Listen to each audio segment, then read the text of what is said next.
الحمد لله وحده والصلاة والسلام على من لا نبي بعده صلاة وسلام دائمين متلازمين إلى يوم الدين أما بعد.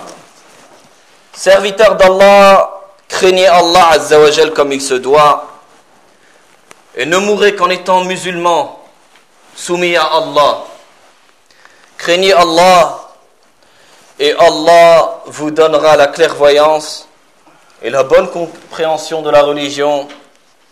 Et celui qui craint Allah Azza wa Jal comme il se doit, Allah lui donnera une provision d'où il ne s'imaginait pas, d'où il ne s'attendait pas, et lui donnera une issue favorable à son problème. Serviteurs d'Allah, sachez que la meilleure des paroles est la parole d'Allah, le Très-Haut. Et que la meilleure des voies est la voie de notre prophète Muhammad sallallahu alayhi wa sallam et de ses sahaba. Et que toutes choses inventées dans la religion sont les pires des choses. Et les pires des choses sont les choses inventées dans la religion. Et toutes choses inventées dans la religion sont des innovations religieuses. Et toute innovation religieuse est un égarement. Et tout égarement mène au feu de l'enfer. Serviteur d'Allah, parmi les bienfaits qu'Allah le Très-Haut donne à son serviteur, c'est le bienfait de l'islam dont Allah a promis pour celui qui l'accepte et l'applique. Allah Azza wa Jal lui a promis la sécurité et le bien dans ce bas monde ainsi que dans l'au-delà. Le bienfait de l'islam n'est pas donné à tout le monde. Ceux qui ne possédaient pas ce bienfait dans ce bas monde regretteront le jour de la résurrection et reconnaîtront la ni'ma, reconnaîtront le bienfait qu'ils n'ont pas eu dans ce bas monde, dû à leur arrogance, à leur orgueil et à leur mécréance à rejeter la vérité du messager d'Allah sallallahu alayhi wa sallam, à rejeter le message avec lequel le prophète Muhammad sallallahu alayhi wa sallam est venu. Et ceci est également dû à leur aveuglement volontaire face aux signes d'Allah Azza wa Jal. Car Allah Azza wa Jal sait qui mérite la guidée de celui ou de celle qui ne la mérite pas. Allah Azza wa Jal sait que si un individu accepte la vérité et est prêt à l'accepter, il le guide vers l'islam. Allah Azza wa Jal dit dans la traduction du sens du verset: le jour du jugement dernier, les mécréants voudraient avoir été musulmans. Allah Azza wa Jal a dit dans la traduction du sens du verset: et si Allah avait reconnu en eux quelques biens, il aurait fait qu'ils entendent. Il aurait fait qu'ils entendent ce qui touche leur cœur, car les preuves, ils les ont entendues, mais s'en détournent par leur arrogance et orgueil. En se détournant de la vérité, Allah Azza wa Jal leur a empêché d'être touchés par, dans le cœur, et ce qui va faire qu'ils vont accepter la vérité. Car ils se sont détournés, leur preuve leur est parvenue, ils s'en détournent, et ils deviennent arrogants et orgueilleux. Si Allah Azza wa Jal sait un bien, il vous donnera du bien. Si Allah Azza wa Jal sait un bien dans vos cœurs, que vous cherchez la vérité, que vous êtes sincère envers lui, eh bien il vous guidera vers la vérité. Cependant, seuls ceux doués d'intelligence s'en rappellent et remercieront Allah Azza wa Jal en l'invoquant de les raffermir sur sa religion, et ceci jusqu'à la mort. Ce bienfait de l'islam, le musulman peut le perdre après l'avoir gagné, tout comme les bâtiments peuvent s'effondrer après leur construction. L'islam d'un individu peut s'enlever et s'annuler lorsque celui-ci applique des choses qui annulent et invalident l'islam. Les annulatifs de l'islam sont très nombreux et ne se résument pas à un nombre précis. Par exemple, dans le fiqh al-Hanbali, vous pourrez lire qu'il y a plus de 800 annulatifs de l'islam. Donc il n'y a pas un nombre précis. Parmi ces annulatifs de l'islam, il y a le fait de détester une chose venue du messager d'Allah sallallahu alayhi wa sallam. Donc quiconque déteste une chose venue du messager d'Allah sallallahu alayhi wa sallam, c'est un mécréant. Et même s'il la met en application, c'est comme si que ce genre d'individu est touché par une maladie du cœur, à détester une chose venue du messager d'Allah sallallahu alayhi wa sallam. Par exemple, il déteste de faire la prière en groupe à la mosquée et considère que chacun prie comme il veut à la mosquée ou à la maison ou dans n'importe quel lieu. Il déteste ce regroupement pour la prière. Il déteste toute chose ou une chose de ce qui est venu du messager d'Allah sallallahu alayhi wa sallam. Il déteste par exemple la barbe. Il dit que c'est sale. Il dit que ce n'est pas propre ou que ce n'est pas présentable. N'importe quelle chose venue du messager d'Allah sallallahu alayhi wa sallam. Et ceci qu'il déteste une chose qui est obligatoire ou une chose qui est surérogatoire, faisant partie de la religion d'Allah azza wa jal. Avoir cette attitude, c'est de la mécréance en Allah azza wa jal. Car détester une chose de la législation d'Allah azza wa jal mène à détester en toute vérité l'envoyé d'Allah sallallahu alayhi wa sallam. Et ceci indique également et prouve qu'il n'y a pas d'amour vis-à-vis de l'envoyé d'Allah sallallahu alayhi wa sallam, même s'il le prétend, même s'il le dit toute la journée, qu'il aime Allah, qu'il aime le prophète sallallahu alayhi wa sallam, mais au fond de lui, il déteste cette sunna, ou il déteste une chose venue du prophète Muhammad sallallahu alayhi wa sallam. L'amour envers le prophète Muhammad sallallahu alayhi wa sallam est une des branches de la foi. Donc quiconque est atteint dans son cœur de cette maladie qui est de fait de détester n'importe quelle chose venue du messager d'Allah sallallahu alayhi wa sallam, ne l'honorant pas, ne la respectant pas, cela ne peut arriver que lorsqu'il y a dans le cœur des ravages, des dommages, de la destruction. Et ces ravages, c'est la mécréance. Et ce sont ces ravages dans le cœur qui l'ont conduit à détester les enseignements de l'islam, à détester certaines législations, à détester certaines obligations, à détester certaines sunan. Il se peut que ce genre d'individu agisse de la sorte par soi-disant politesse envers les gens ou pour plaire aux gens, leur montrer une façade de ceux qui ne le sont pas, tels que les munafiqin, les hypocrites du temps du prophète Muhammad sallallahu alayhi wa sallam agissaient.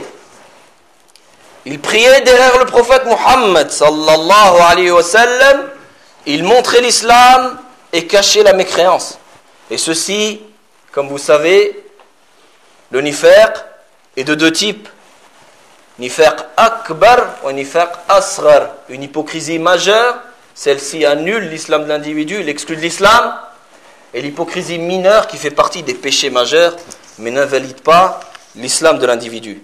Donc ces munafiqin, ces hypocrites du temps du prophète Muhammad sallallahu alayhi wa sallam, priaient derrière le prophète Muhammad sallallahu alayhi wa sallam et se faisaient passer pour des gens qui étaient musulmans avec eux. Mais ils le faisaient par hypocrisie, car les musulmans avaient une force à cette époque-là et pendant ce temps à Médine. Donc ils ont montré l'islam et caché la mécréance. Donc ils ont montré ça en apparence. Ils ont montré cette façade-là pour plaire aux musulmans présents. Ils montrent cette façade d'être musulmans, mais au fond de lui, ils détestent l'islam, ou ils mécroient en l'islam, ou ils détestent une des choses qui est venue avec l'envoyé d'Allah sallallahu alayhi wa sallam. Quiconque lui arrive ce genre de choses en lui, ou ressent cela dans son cœur, c'est alors un kafir, un mécréant, bien que l'on ne cherche pas ce qui est dans le cœur des gens. Mais s'il apparaît de quelqu'un un de ces signes de mépris envers la sunna ou envers la religion d'Allah azza wa jal, des signes apparents prouvant son animosité, ou le fait qu'il le déclare ouvertement, ou en parle, il est alors jugé comme étant un apostat et un mécréant. Quiconque tourne en dérision un enseignement du prophète Muhammad sallallahu alayhi wa sallam, ou de la récompense, ou du châtiment de telle ou telle chose, l'individu qui commet cela a invalidé son islam, a annulé son islam. Certains se regroupent même dans la mosquée et ils se moquent de certains châtiments en enfer. Et il attend la salette du Isha. Il a invalidé son islam et après il se lève et prie et se considère encore musulman. Ce que l'on doit maîtriser et comprendre, c'est comme je l'ai dit et rappelé au début, c'est que l'islam, comme on peut l'acquérir, on peut aussi le perdre. Ce n'est pas le fait qu'un individu devienne musulman qui restera toute sa vie musulman. S'il meurt musulman et reste toute sa vie musulman, par la miséricorde d'Allah, alhamdoulilah. Cependant, il se peut qu'il commette un de ces annulatifs de l'islam. Se moque de la barbe, ou se moque d'une sunna, ou se moque d'un châtiment. Y a-t-il des cigarettes au paradis? Il y a tout ce que tu veux, mais il faudra que tu ailles l'allumer en enfer. Et ces gens-là font la veine, dirigent la prière, et se moquent d'un des châtiments, ou se moquent d'une chose qu'il pourrait y avoir au paradis ou pas. Et ceci prouve le manque de pudeur vis-à-vis d'Allah Azza wa Jal. Car parler sur Allah Azza wa Jal, sans connaissance, mais en philosophant, ceci prouve que l'individu n'est pas pudique vis-à-vis d'Allah Azza wa Jal. Pensez-vous que cet individu qui ne ressent aucune pudeur vis-à-vis d'Allah Azza wa Jal le sera pour les créatures? Il ne respectera même pas leurs droits, puisqu'il n'a même pas respecté le droit du créateur, de celui qui a tout créé. Donc quiconque tourne en dérision un enseignement du prophète Muhammad sallallahu alayhi wa sallam, ou de la récompense, ou du châtiment de telle ou telle chose, l'individu qui commet cela a annulé son islam, même s'il prétend être un musulman, même s'il prétend continuer à faire les 5 prières. La preuve réside dans la parole d'Allah Azza wa Jal, dans la traduction du sens du verset. Et si tu les interrogeais, ils diraient très certainement: vraiment, nous ne faisions que bavarder et jouer. Dis: est-ce d'Allah, de ses versets et de son messager que vous vous moquiez? Ne vous excusez pas, vous avez bel et bien rejeté la foi après avoir cru. Si nous pardonnons à une partie des vôtres, nous en châtirons une autre pour avoir été des criminels. Tel que celui qui se moque de la religion, qui se moque de la sunna, que ce soit une chose obligatoire ou surérogatoire. La sunna, souvent on entend parler les gens, c'est une sunna, dénigrement comme ça. Mais c'est juste une sunna. Dans la sunna, il y a des sunnahs qui sont obligatoires et d'autres qui sont surérogatoires. Et cela dépend de la preuve. Si le prophète sallallahu alayhi wa sallam a ordonné une chose, ça devient al-amr induit, c'est-à-dire l'ordre induit l'wujub, l'obligation. D'accord? Donc il se moque d'une chose obligatoire ou surérogatoire. Tel que par exemple celui qui va se moquer du siwak. Vous savez le bâton qu'on utilise, la sunna qu'on utilise pour les dents. Et il se moque du siwak. Regarde, on est en 2016, il continue à utiliser ça alors qu'on a des brosses à dents. Regarde-moi ça. Celui qui se moque du siwak, il devient un apostat. Vous voyez par une parole. S'il se moque de la barbe, il devient un apostat. S'il se moque du vêtement court au-dessus des chevilles, il devient un apostat. Selon Abi Hurayra, le messager d'Allah sallallahu alayhi wa sallam a dit: le vêtement qui se situe en dessous des chevilles est en enfer. Sahih al-Bukhari. Ceci prouve que c'est un péché majeur de laisser ses vêtements descendre sous les chevilles. Donc quiconque se moque de celui qui relève ses vêtements afin qu'ils soient au-dessus des chevilles, en appliquant l'ordre du prophète Muhammad sallallahu alayhi wa sallam, celui qui se moque de cela devient un apostat, un mécréant. On se doit de comprendre parfaitement, de ne pas prendre cela à la légère, car tout réside dans le fait de donner de l'importance, de l'honneur et de la grandeur à Allah, à la législation d'Allah, en respectant sa législation. Donc quiconque prend à la légère et se moque des enseignements du prophète Muhammad sallallahu alayhi wa sallam, ce genre d'individu n'atteint ce bas niveau qu'en raison des ravages présents dans son cœur. Cheikh al-Islam ibn Taymiyyah rahimahullah a dit: la réalité de la mécréance, c'est le ravage du cœur. Nous pouvons nous apercevoir des ravages dans le cœur d'un individu s'affiliant à l'islam. De part, parce que nous on ne peut pas savoir ce qui est dans le cœur d'un individu. Mais ce qui le trahira, c'est ce qu'il va agir en apparence. De par son comportement, ses positions et ce que sa langue relâche. Et ceci, c'est la mécréance. Beaucoup de personnes tombent dans les moqueries de la religion sans s'en rendre compte. Tels que ceux qui se moquent de la barbe, disant que c'est sale, ce n'est pas présentable, ou disant que c'est un poil, que s'il y avait du bien dans cela, il n'aurait pas poussé à cet endroit. Des gens s'affilient à l'islam et disent ce genre de paroles. Ceci est de la mécréance et de l'apostasie. Il ne faut pas hésiter sur ce jugement, car quiconque doute de la mécréance de celui qui tient ce genre de propos devient à son tour mécréant, car il n'a pas rendu un mécréant mécréant. Mais bien sûr, ce jugement est général. Tu dois t'assurer que l'individu qui tient ce genre de propos sait les conséquences de ce qui va lui arriver s'il tient ces propos. Tu dois t'assurer qu'il a toute sa raison. Et tu dois t'assurer que la preuve lui a été apportée. Celui donc qui est descendu à ce bas niveau de dénigrement de la barbe, alors qu'il sait que l'envoyé d'Allah sallallahu alayhi wa sallam avait une barbe bien fournie, et son obligation est clairement mentionnée dans les hadiths tous authentiques du prophète Muhammad sallallahu alayhi wa sallam. D'après Ibn Omar radiyallahu anhu, le prophète Muhammad sallallahu alayhi wa sallam a dit: différenciez-vous des associateurs, laissez pousser la barbe et taillez vos moustaches. Rapporté par le Bukhari et Muslim dans leur Sahih. D'après Abi Hurayra radiyallahu anhu, le prophète Muhammad sallallahu alayhi wa sallam a dit: taillez la moustache et laissez pousser la barbe, différenciez-vous des masdéens, c'est-à-dire les adorateurs du feu. Rapporté par Muslim dans son Sahih. D'après Abu Umama radiyallahu anhu, le prophète Muhammad sallallahu alayhi wa sallam a dit: laissez pousser vos barbes et taillez vos moustaches, différenciez-vous des gens du livre, c'est-à-dire les juifs et les chrétiens. Rapporté par Ahmed et authentifié par l'imam al-Albani dans Silsilat as-Sahiha.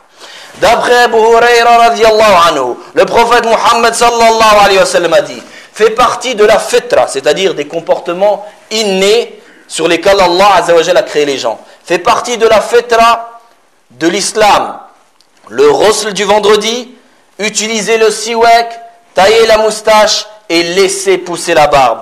Certes, les masdéens laissent pousser leur moustache et coupent leur barbe, ainsi différenciez-vous d'eux, taillez vos moustaches et laissez pousser vos barbes. Rapporté par Ibn Hibban et authentifié par Sheikh al-Albani rahimahullah dans Silsilat as-Sahiha. Donc le prophète Muhammad sallallahu alayhi wa sallam a ordonné de laisser pousser la barbe et de tailler les moustaches. Quiconque connaît tout cela et que toutes les preuves et livres qui sont écrits sur ce sujet sont nombreux, si l'individu reste et demeure sur ses moqueries, il apostasie de l'islam et devient ainsi mécréant. À ces individus qui tiennent ces propos, qu'on leur dise: eh bien, tiens-toi devant le prophète Muhammad sallallahu alayhi wa sallam, imagine-le qu'il soit vivant, et que tu lui dises: mais taille-moi ça, c'est sale, ou ce n'est pas présentable, ou on doit être dans un endroit où est-ce qu'on doit se mouler. Oserais-tu le faire? Craignons Allah Azza wa Jal comme il se doit. L'homme peut prier, jeûner, accomplir des actes d'obéissance. Mais s'il se moque de la religion d'Allah Azza wa Jal, ne serait-ce qu'une fois, par une parole, alors il sort de la religion et devient un apostat. Et il doit se repentir auprès d'Allah et rentrer de nouveau dans la religion. Vous voyez le danger de la moquerie de la religion ou de la sunna du prophète Muhammad sallallahu alayhi wa sallam, ou de dénigrer un enseignement du prophète Muhammad sallallahu alayhi wa sallam. Ça veut dire quoi qu'il devient un apostat? Ça veut dire que s'il est marié, son contrat de mariage devient invalide. Et il n'a plus le droit de vivre avec sa femme. Et que s'il meurt dans cela, eh bien on ne le lave pas, et on ne prie pas sur lui, et on ne l'enterre pas avec les musulmans. Et s'il a des enfants, ses enfants ne peuvent pas hériter de lui. Mais s'il ne meurt pas, et qui veut continuer à prier, jeûner, vivre avec sa famille, sa femme, qui est musulmane, il se doit de renouveler son islam, reprononcer les 2 attestations de foi, en se repentant sincèrement vis-à-vis d'Allah Azza wa Jal, envers Allah Azza wa Jal, regrettant ce qu'il a fait et qu'il ne le recommencera plus. Et il doit donc prononcer ces 2 attestations de foi et mettre en pratique ces 2 attestations de foi. S'il continue et ne se repent pas, il ne sera plus sur cette religion. Et la preuve est la parole d'Allah Azza wa Jal, dit, dans la traduction au sens du verset, dit est-ce d'Allah, de ces versets, de son messager que vous vous moquiez, ne vous excusez pas, vous avez bel et bien renié la foi après avoir cru. Ne vous excusez pas. Ne vous excusez pas. Je riais, mais non, juste on blaguait. Ne vous excusez pas. Vous avez bel et bien renié la foi après avoir cru. Ça s'adresse bien à des gens qui étaient déjà musulmans, mais qui se sont moqués et voulaient faire rire l'assistance. Mais non, je rigolais. Mais c'est pour rire. Mais on ne va pas rester sérieux toute notre vie, etc., etc., etc. Craignez Allah Azza wa Jal comme il se doit.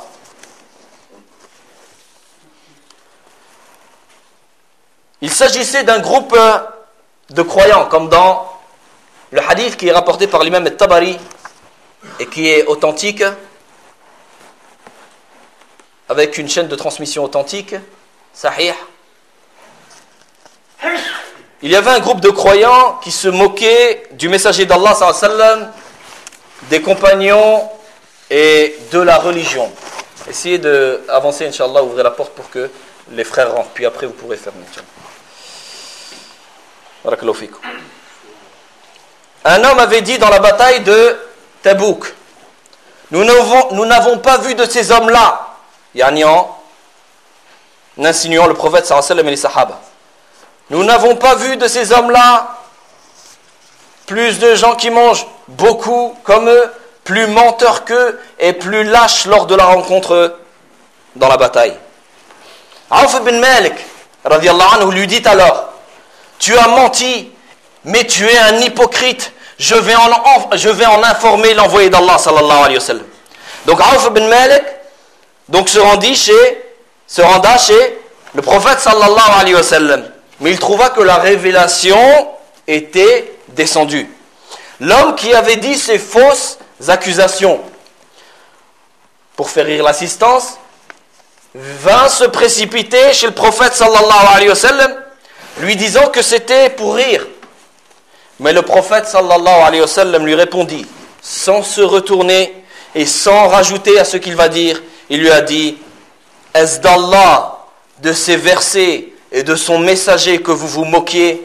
Ne vous excusez pas, ne vous excusez pas, vous avez bel et bien renié la foi après avoir cru. Dans ce hadith, on peut en faire ressortir de nombreux bénéfices. Je ne vais pas tous les citer car on n'aura pas beaucoup de temps. Tout d'abord, respecter et donner de la grandeur à la religion d'Allah Azza wa Jal.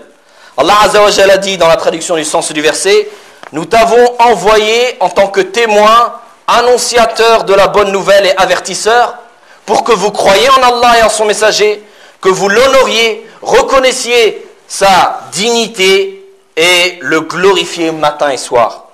Également comme bénéfice, le fait d'honorer le Coran, méditer dessus et le mettre en application. Cependant, il y a des gens qui ne respectent pas le Coran, le déshonorent. Ceux-ci parmi ceux qui pratiquent le sihr, la sorcellerie, ou bien les charlatans, qu'Allah leur inflige ce qu'ils méritent. Certaines personnes se moquent de la croyance dans le Coran, se moquent des jugements et disent que cela est contre la liberté, que c'est une chose arriérée, comme on entend, moyenâgeuse. Tous ces propos font de celui qui les prononce comme étant un apostat et un mécréant. Certains de nos jours prennent à la légère la sunna, ne l'appliquent pas, voire pas du tout, et se moquent de ceux qui la portent, se moquent de ceux qui l'enseignent, ce qui est craint pour ce genre d'individus, que cela fasse partie de la moquerie de la religion d'Allah Azza wa Jal, qui exclut l'individu qui le commet de la religion de l'islam. Enfin, lorsque vous observez dans le hadith, vous voyez que celui qui s'est moqué du prophète Muhammad sallallahu alayhi wa sallam, c'était un individu.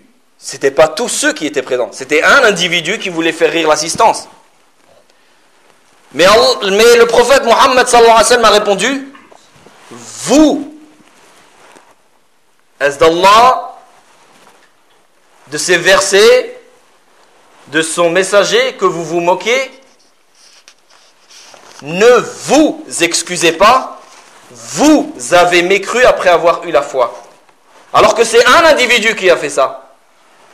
Mais sachant que tous ceux qui étaient présents n'ont pas renié cela, eh bien ils reçoivent aussi le péché de celui qui l'a commis.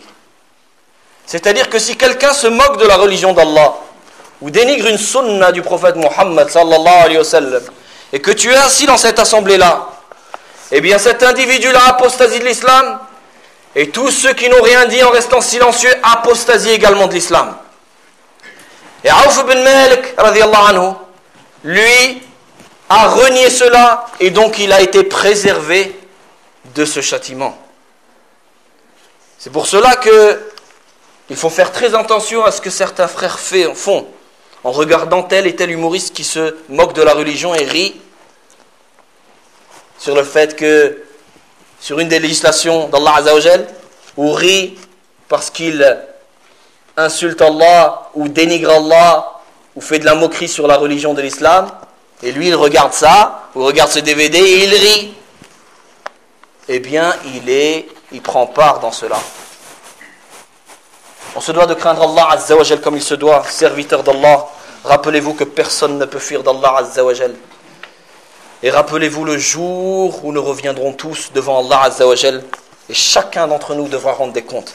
اللهم اهدنا فيمن هديت وعافنا فيمن عافيت وبارك لنا فيما أعطيت تباركت ربنا وتعاليت اللهم أعز الإسلام والمسلمين وأذل الشرك والمشركين ودمر أعداءك أعداء الدين وصلى الله وسلم على نبينا محمد